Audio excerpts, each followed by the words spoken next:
Bickley and Marotta. Bickley and Marotta Mornings. Arizona Sports. The local sports leader. Bickley Blast. Josh Dobbs has produced one of the strangest football stories we've ever seen in 2023, and in Arizona, he still serves a very important purpose. He is a benchmark upon which to gauge Kyler Murray, because Dobbs learned Drew Petzing's offense in 2 weeks. Murray has had 11 months. So why do they look so different while operating from the same playbook? It all might suggest that familiarity isn't the issue here. To the contrary, the issue might be that Murray cannot see Petzing's plays as well on the field as he does in practice or on his iPad. Or maybe it's because he never developed those skills because he never needed to, just like operating out of the shotgun, and that is a terrifying thought. And yet a word of caution to all Cardinal fans who just want to send Murray packing. Who do you suggest as a replacement? Caleb Williams and Drake May haven't been otherworldly this year, and there's no guarantee any of these incoming rookies can handle the NFL. I mean, you want Jaden Daniels instead of Kyler Murray, which is why these games seem absurdly important down the stretch, because they are. Because a team without a franchise quarterback is wasting everyone's precious time. So it would be really cool if Murray can find his comfort zone and his touch and his footwork, and it would be really great if he can find the open receivers when he needs them the most. All right, today's Bickley Blast brought to you by my great friends at Chapman BMW, who make luxury attainable. Find them online at chapmanbmw.com. Yeah, I always say that to the whole team. I don't think it's just about Kyler, but he falls into this. Is we got to be a little more consistent with what we're doing throughout the whole game. And whether that's technique driven, whether that's decision making, whether that's fundamentals, whether that's for him, making sure that we're on the same page as an entire offense, because he holds the keys to that. I think just a little more consistency to play a little bit better football on all three phases to give ourselves a chance to win. It's Jonathan Gannon, head coach of the Cardinals, on with Burns and Gambo yesterday here on Arizona Sports on what he saw on tape from Kyler. And I'm glad you went down this road on the Blast, Bick. Yeah. Because this, and we just had a question in the Rush Hour reboot. How many more starts do you expect from Kyler Murray? I am hoping it's all 5. Because that would be a very good measuring stick. You'd have 8 starts from Kyler Murray to hold up against 8 starts from Josh Dobbs. And I was having similar thoughts yesterday to what you referred to in the Blast. Josh Dobbs picked this up pretty quick. Yeah, very quick. Now, again, Josh Dobbs is very smart, but Kyler Murray is very smart, too. I mean, he's not NASA smart. He's not and I don't mean that as smart. Hey, I don't mean that as a knock. Right. I don't even know what NASA stands for, so I'm not that smart either. But right now, and there's a number of different ways to gauge this. You have to gauge the individual numbers. You have to gauge getting others involved. You have to gauge the overall offensive numbers and factor in everything. Yeah. But Josh Dobbs' passer rating through 8 starts with the Cardinals was 81.1. Through 3 starts, Kyler Murray's is 79.9. Wow. That's pretty darn close, isn't it?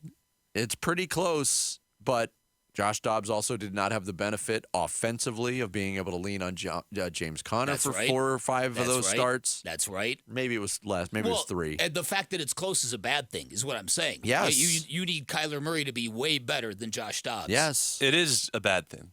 But the projection, the hope, is that Kyler Murray will continue now to get better and go up, whereas Josh Dobbs, his first 3 or 4 starts carried that entire quarterback rating compared to the second half.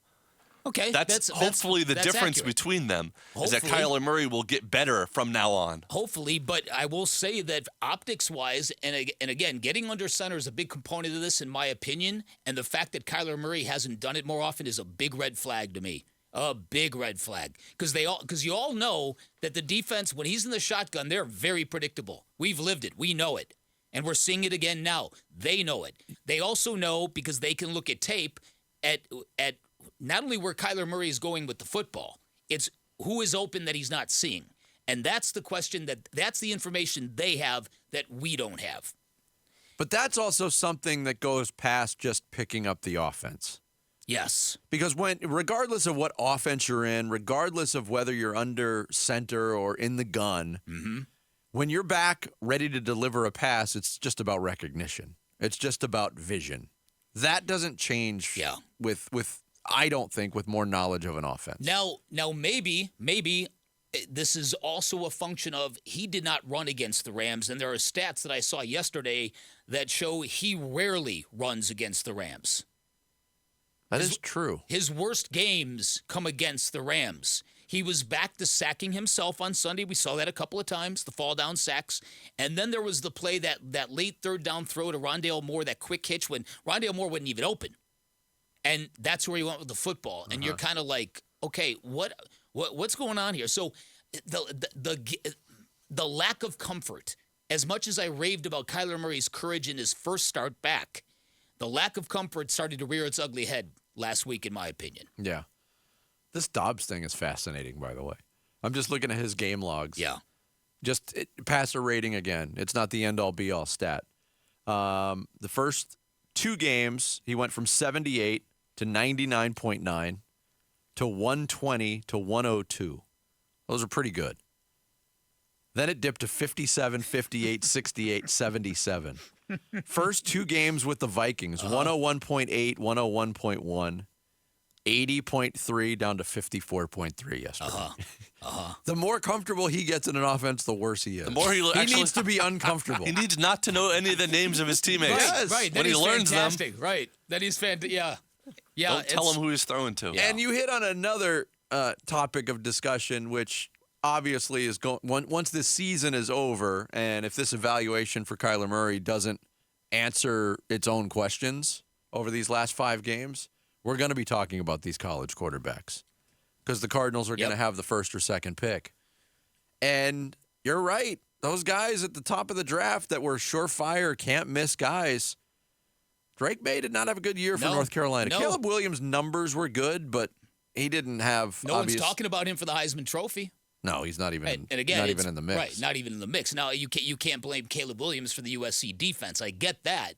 But even that, there's no guarantee that there's a better option than Kyler Murray. And the people who just want him out of here on a rail, you got to recognize that. Be careful what you wish for in that regard. Or is there if you're not in the Kyler Murray's part of our future camp, is there a veteran trade that could be made for a similar salary? Well, maybe. Guy that needs a change of scenery. You want Kirk Cousins in Arizona, Vinny? You would like that? You like?